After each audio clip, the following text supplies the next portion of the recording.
Ito na yung ating pasta. Tapos ite-turn ko siya dito sa nabili namin cheese twist sa SNR. Bibili kaming merienda, tuwan-tuwa to. Oh. May isasama siya. Halika na. Nagsasalita pa. Sige na, sunod ka sa kuya mo. After 2 years, Oo, na-vlog ko na nga kanina yung may poste na kami.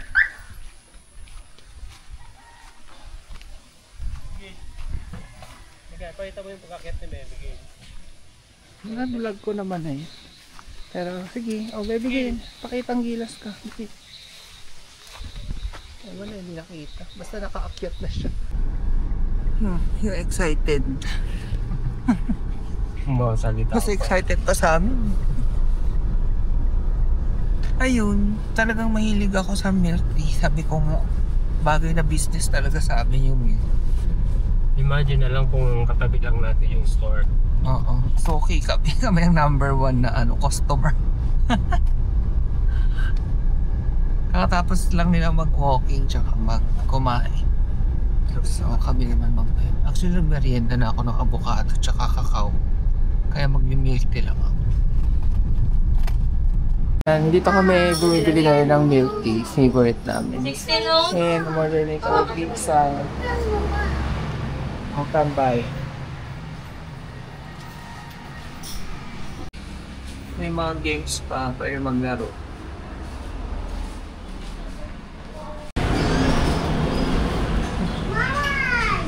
Meron din silang donut, so bibili din daw kami.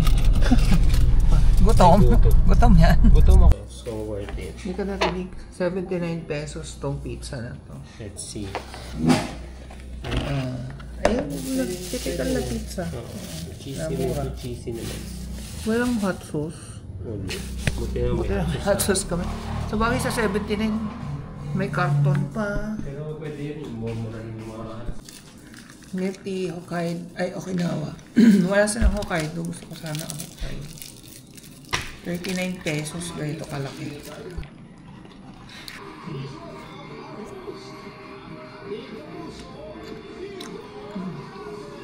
Meron tayo parmesan.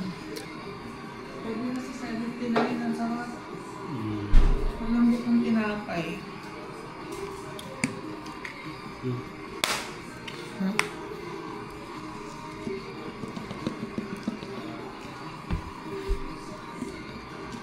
Sabi ko nga dati, maglagay din kami pizza sa coffee shop. Kaso parang, hindi, I mean, kailangan mo ng maraming oven. Paano pagsabay-sabay? Or malaking oven. Merienda na kami. Mag-merienda din kayo.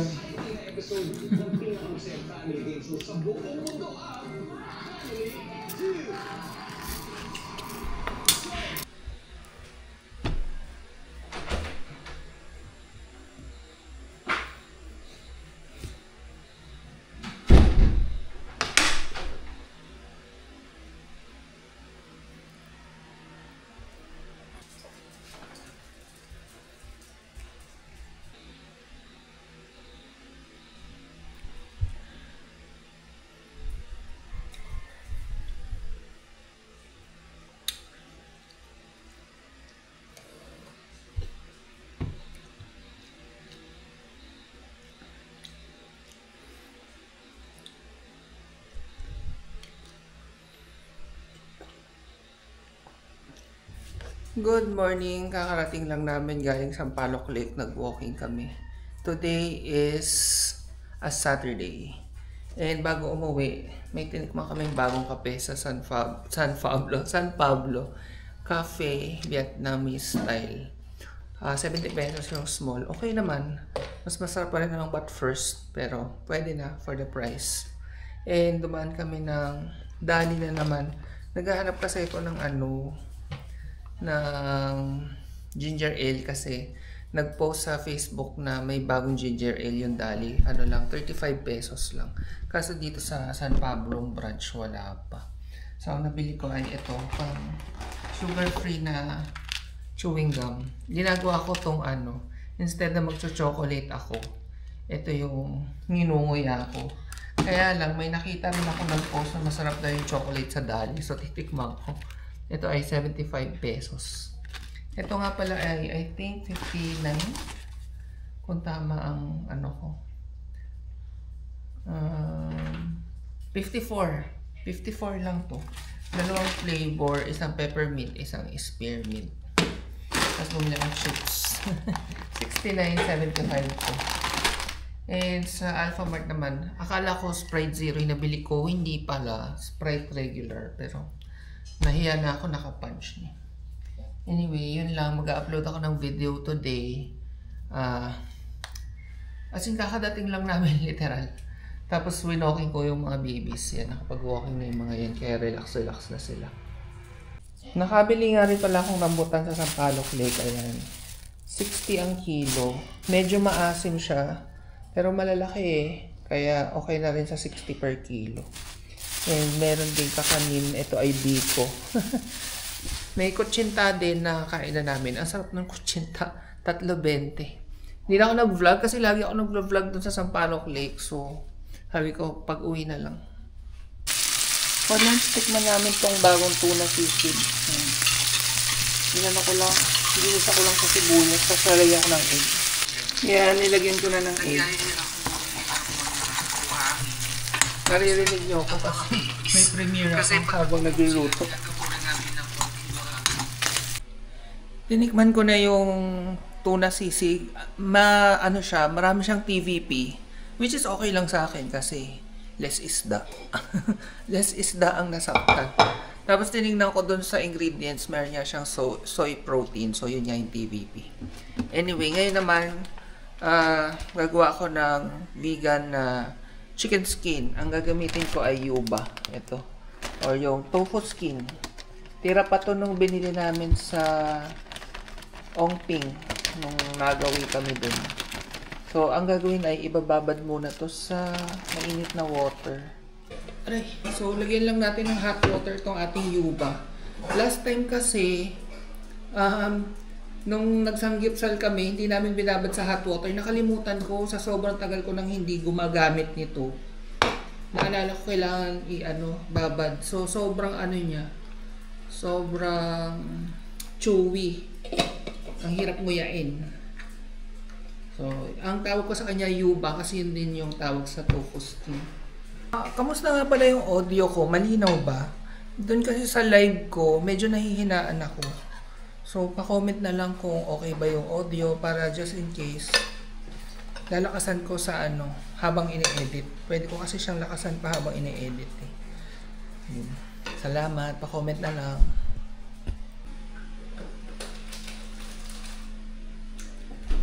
Na-drain ko na yung ating tofu skin.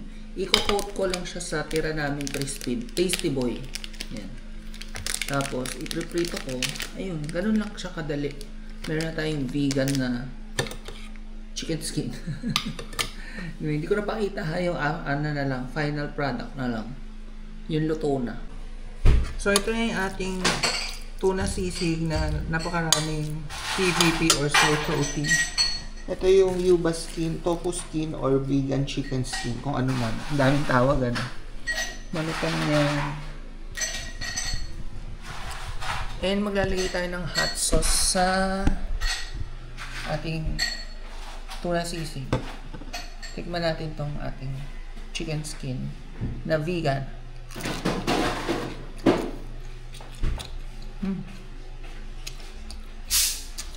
Similar din siya sa isaw. Alam niyo ba, ito din yung ginagawa namin isaw nung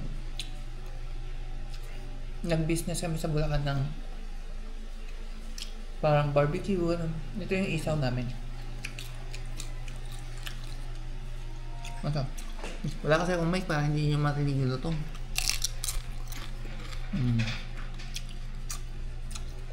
Medyo kulang sa Tasty Boy. Konti na lang kasi yung natira. Dinagdagan ko lang ng cornstarch. Kain muna kami.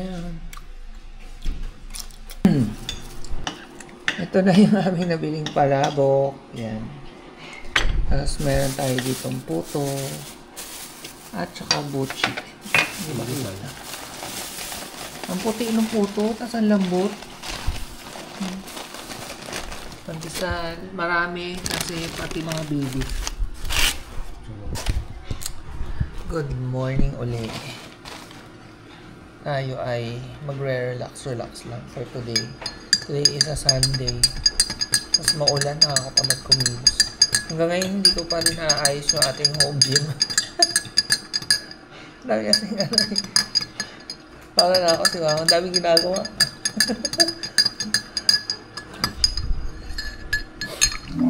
Yan, kain muna tayo. Masarap mag-beach ngayon kasi maulan. Yun ang ano ko, tawag doon. Trip ko pag maulan, nag-beach. Ewan ko ba't ako ganun. Pero parang iba gusto maaraw pag sa beach.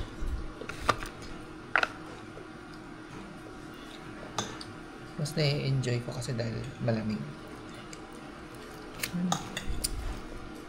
Medyo matagal din kami hindi kumain ng palabok ni nanay. Kasi na umay na rin kami at dati lagi kaming ito ang breakfast. Yan, tapos dinudurog ko yung egg na ganun. Yan, para kahalo siya talaga dyan. 35 pesos ang kanyang palabok at ang sahog ay tokwa. Buti na lang tokwa ang sahog, hindi karne.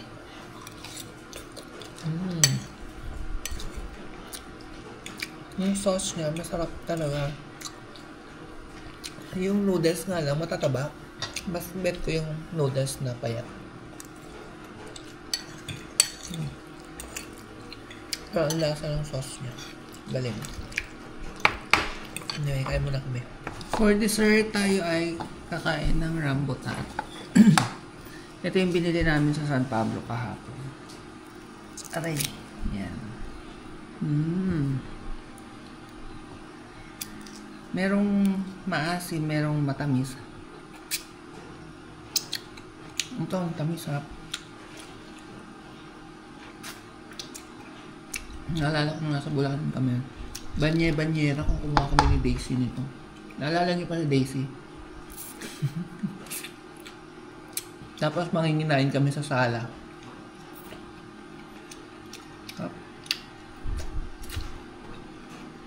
Ngayon binibili na. Sabi ko nga magtanim kaming puno nito.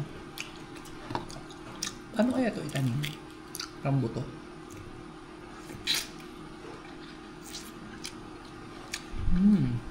Ang juicy.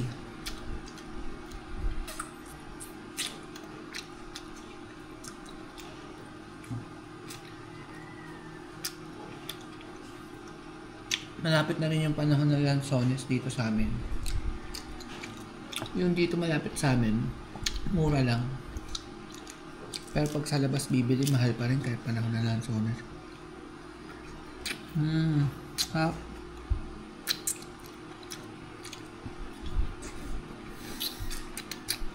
Ano mo? Ako lang ang mahilig sa rambutan.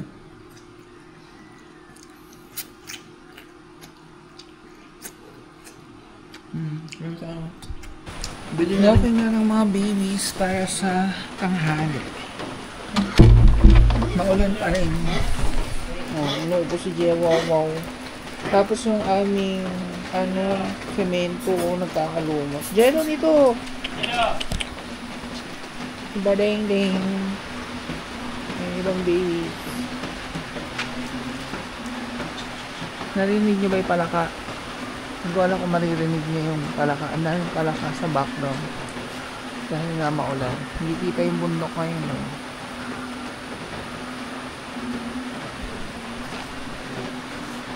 Hindi ko alam kung ito na yung start ng tuloy-tuloy na ulan. Last year kasi November nag-start dito. Araw-araw umuulan hanggang Feb. Hindi yun exage. Totoo yun. Everyday umuulan from November to February. September pa lang. So baka hindi pa yun.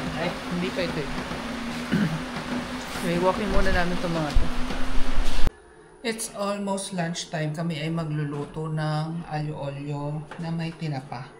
And sun-dried tomatoes. Ayan. Nabili lang to online. So ito yung ating mga ingredients. Freezer din ako dati ng basil. Ayan. So, meron kaming frozen basil. Magagamit yan. Yan yung isang hack. Kasi di ba madaling masira ang basil.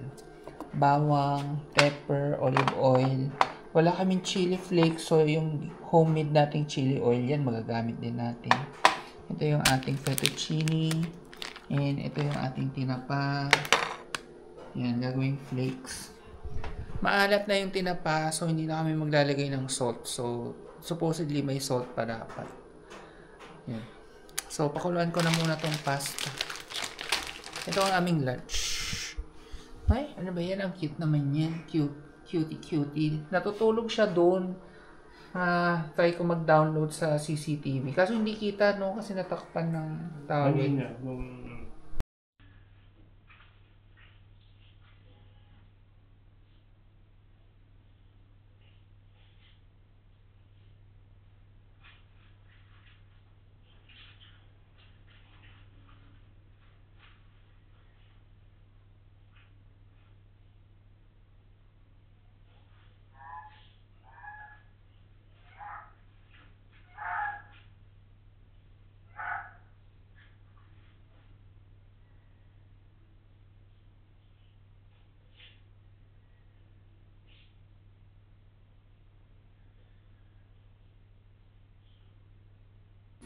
Start na tayo, mabilisan lang naman to. Gisa-gisa lang pala.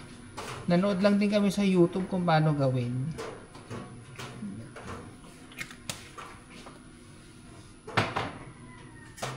Nahin yung garlic. Ang lakas.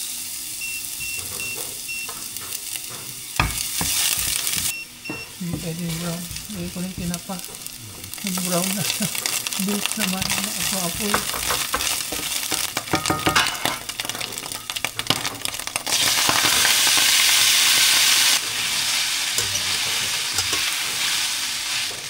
Ang ating sun-dried tomatoes.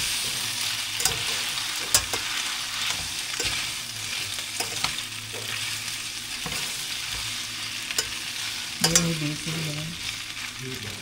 Yung ating frozen basil, maghihiwa-hiwalay na yan.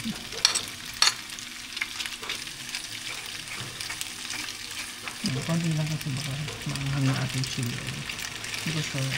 Konti pa ako. Then parmesan cheese, kung lalagay din tayo. Hindi ko pala napakita nito yung video. Dami. Look at that. Ano na?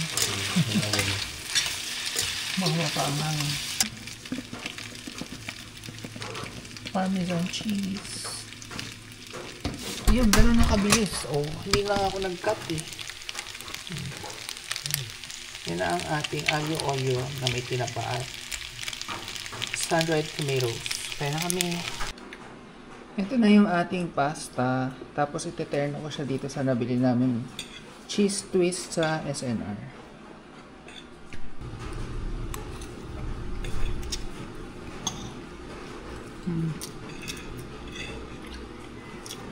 Medyo lang sa oil. Kaya iba kasi talagang naglalangay sa oil eh.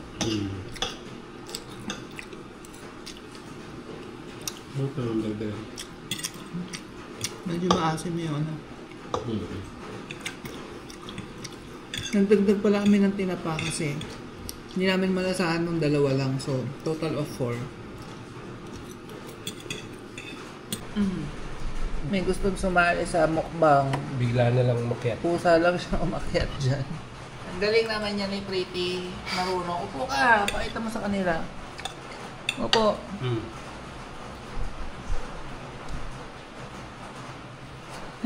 Pandesal yun. Gagawin bakit ang sarili mo channel, puro mukbang. Baka matalo mo pa si Bebe Girl. Si Bebe Girl may 12 followers na sa Instagram.